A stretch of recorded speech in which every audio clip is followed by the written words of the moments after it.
I get a lot of questions about how to learn Excel and how to quickly build skills. And it's a little bit of a complicated question because it depends on you as a person and what your goals are. But I created this really simple Excel file, like a journal, to help you learn Excel. So let's go to the next sheet here. So what do I want to learn and how do I learn? You really have to answer some of these questions before you can sort of create your own learning path. So, first of all, how do you learn things? Videos, books, classroom, online, or hands-on. Different methods to learn. You have to figure out the mix that's best for you. And then what area of Excel do you want to focus on? Because there's a lot of things there's tons of features, there's formulas, pivots, programming. Now, what's the next thing here? What is your current level? You also have to sort of determine that. Are you a beginner in one area but advanced in another area? You need to take courses or find material that's at your level. And then what is your goal? It's very easy to get lost in all the details up here, all the different things that you can do. And then, of course, free or paid. If you want to learn for free, there's lots of great material online, but it takes a lot longer to find the good material, find good websites. You can there's many courses where you can go and pay for training. And then they guide you through everything. So that saves you some time, but it costs you money. And before we move on to the next part, just some suggestions that I always give people. Audit models. You can do that for free. Take advantage of free samples. And I started off years ago going to these sites, getting into these free Excel samples and sort of auditing these samples and learning tons and tons. Next, build an Excel model.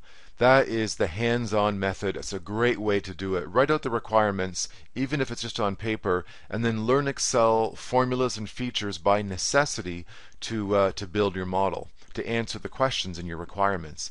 And last but not least, you have to join some kind of community online. Subscribe to websites and YouTube channels, and especially join an Excel forum. That's a great way to learn. So next, let's now go to, I'm going to skip to sheet number 4, Learning Journal. So what I've done here, very simple little, it's a table, and what it allows you to do is you put in the date here, you can put a due date. You've got an item. You can select from these drop downs. So there's 3 different drop downs here. There's one here for items, one for actions, and one for status. Of course, here you just put a link from the internet that's relevant to this particular item.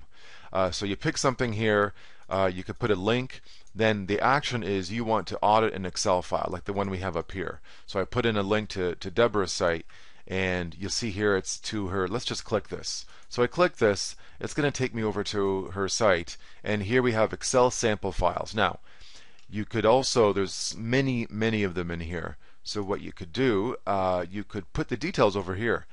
Limit data validation selection. I have the code. And then you can put your status. Then you can put something else. You want to join a community. So you've got Mr. Excel Forum, Help Forum. You want to sign up, and you haven't done it yet. So here's some of the details. And then you've got Mike Gervin. This is his website here. You can subscribe to it, and let's say it's complete now. So now that training material, he has just tons of videos, millions of views. That's going to get pushed to you when you log into your YouTube channel. So how do you change? See, the things in these drop-down lists, there's one here. So there's 3 drop-down lists, these 3.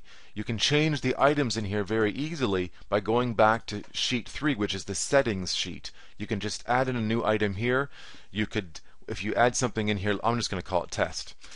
And then if you just press the tab key, or you could also just see that little icon, just drag it down and you get more options. So now I'm just going to drag that back up to there, and it will change, add things or change what the items you have here in the drop down list. They're all tied to it.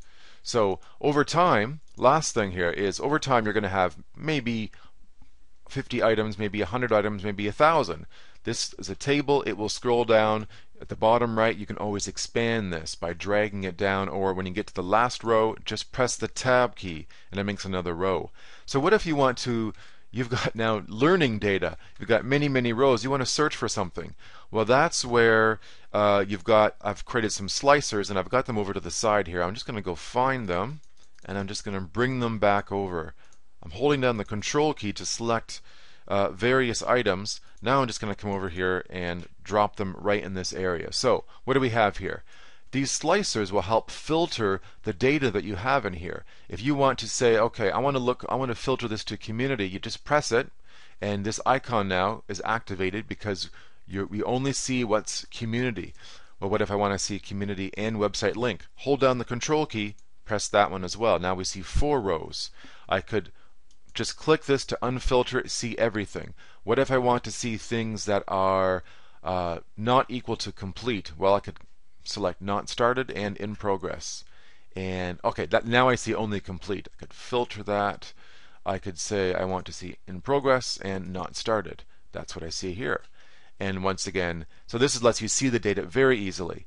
And the icon is visible, which means if we press it, it unfilters it, and now we can add more data.